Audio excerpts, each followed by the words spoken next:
जिला केंद्रीय बैंक के सल्तनत प्रशासन के खिलाफ बड़े पैमाने पर विरोध प्रदर्शन किया। जिला केंद्रीय बैंक पर विरोध प्रदर्शन किया गया, जिसमें मुख्य मांग थी कि खाते में शेयर और ऋण जमा करने के लिए बैंक द्वारा जारी पत्र को स्थायी रूप से रद्द किया जाए। गोंदिया जिला विविध कार्यकारी सेवा सहकारी समिति की ओर से भव्य पदयात्रा निकाली गई। गोंदिया जिला केंद्रीय सहकारी बैंक ने विभिन्न कार्यकारी सेवा सहकारी समितियों के शेयर बैंक के ऋण खाते में जमा करने का पत्र जारी किया। इससे विभिन्न कार्यकारी सेवा सहकारी समितियों के साथ साथ किसानों को भी नुकसान होगा, इसलिए इस पत्र को स्थायी रूप से रद्द किया जाए। इस मुख्य मांग के साथ गोंदिया जिला विविध कार्यकारी सेवा सहकारी समिति संघ की ओर से आज गोंदिया जिला केंद्रीय सहकारी बैंक पर भव्य मोर्चा निकाला गया। विविध सेवा सहकारी समिति जिला संघ के डोमार पोपचे, इंजीनियर सुभाष आकरे, पंकज यादव, लखन मेंढे, यशवंत मांकर, उमेश कटरे, धर्मेंद्र पटेल, योगेश हरिनखेड़े के नेतृत्व में मोर्चा पोवार बोर्डिंग से जिला केंद्रीय बैंक तरफ मार्च निकाला गया। इस दौरान प्रदर्शनकारियों ने बैंक प्रशासन के खिलाफ जोरदार नारेबाजी की और विरोध प्रदर्शन किया। इस समय विभिन्न कार्यकारी सेवा सहकारी समिति की ओर से मांग की गई है कि पत्र को स्थायी रूप से निरस्त किया जाए, जबकि इस समय संगठनों की ओर से 12 अन्य मांगों के साथ यह मांग भी की गई है। इस पर जिला केंद्रीय सहकारी बैंक के अध्यक्ष राजेंद्र जैन ने जवाब देते हुए कहा कि संस्था संचालकों को किसी प्रकार की परेशानी नहीं होने दी जाएगी और किसानों को किसी प्रकार का नुकसान नहीं होने दिया जाएगा। होश में आओ, होश में आओ, होश में आओ, होश में आओ, बैंक संचालक होश में आओ।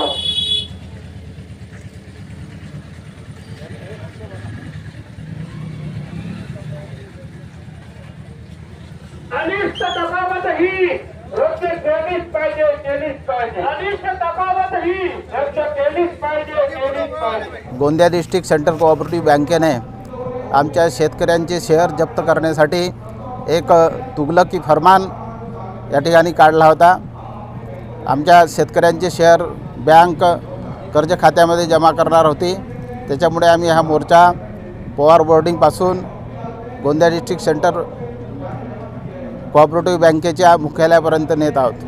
या ठिकाणी जवळपास 2000 लोकांचा आज सहभाग आहे। आम्ही Gondia district centre cooperative bank ही सहकारी संस्थांना कर्ज देते आणि सहकारी संस्था शेतकऱ्यांना कर्ज देतात। आमची विविध कार्यकारी सेवा सहकारी संस्था शेतकऱ्यांकडून बिनव्याजी कर्ज देते, परंतु बँक आमच्यावर आमचा जो कर्ज आहे त्याच्यावर व्याज लावते। आमची जे हक्काची 2% गाळा रक्कम व्यवस्थापन खर्चासाठी बँकेने द्यायला पाहिजे, त्याचप्रमाणे पंजाबराव योजनेचे 3% असे 5% रक्कम बँकेने आम्हाला द्यायला पाहिजे, परंतु ती रक्कमसुद्धा आम्हाला बँक देत नाही आणि आमच्या कर्ज खात्यामध्ये वळती करत आहे। बँकेच्या चुकीमुळे बँक आणि आमच्या सेवा सहकारी संस्था यांच्यामध्ये रेकॉर्डमध्ये तफावत निर्माण झालेली आहे आणि आमच्यावर बँकेने अन्याय केल्यामुळे आम्ही हा मोर्चा या ठिकाणी आणलेला आहे। ते मोर्चा नाही, बँक त्यांची आहे। आम्ही फक्त त्यांनी ज्या लोकांनी आम्हाला बसवलेलं आहे त्यांचे आम्ही कस्टोडियन म्हणून काम करत आहोत। त्यांच्यामध्ये जे आमचे वरिष्ठ नेते आणि शेतकरी बंधू आणि सेवा सहकारी संस्थाचे जे लोक आले त्यांचे जे मुद्दे होते त्या मुद्द्यावर बँकेने पूर्ण संचालक मंडळ आज उपस्थित आहे। यासाठी उपस्थित आहे की जे लोक आले ते सर्व आम्ही जे संचालक आहोत ते आमचे सर्व आमचे घरचे परिवारचे लोक आहे। बँक त्यांची आमची नाही, त्यांना त्रास म्हणजे आम्हाला त्रास, म्हणून बँकेने जे महत्त्वाचे निर्णय आहे ते महत्त्वाचे निर्णय ज्यांच्यामध्ये काही गलतफहमी होती ते काही नाही, बँकेने निर्णय घेतले आहे आणि त्याप्रमाणे कोणतीही सहकारी संस्थेला आणि कोणतीही शेतकऱ्याला बँक कधी नुकसान होऊ देणार नाही।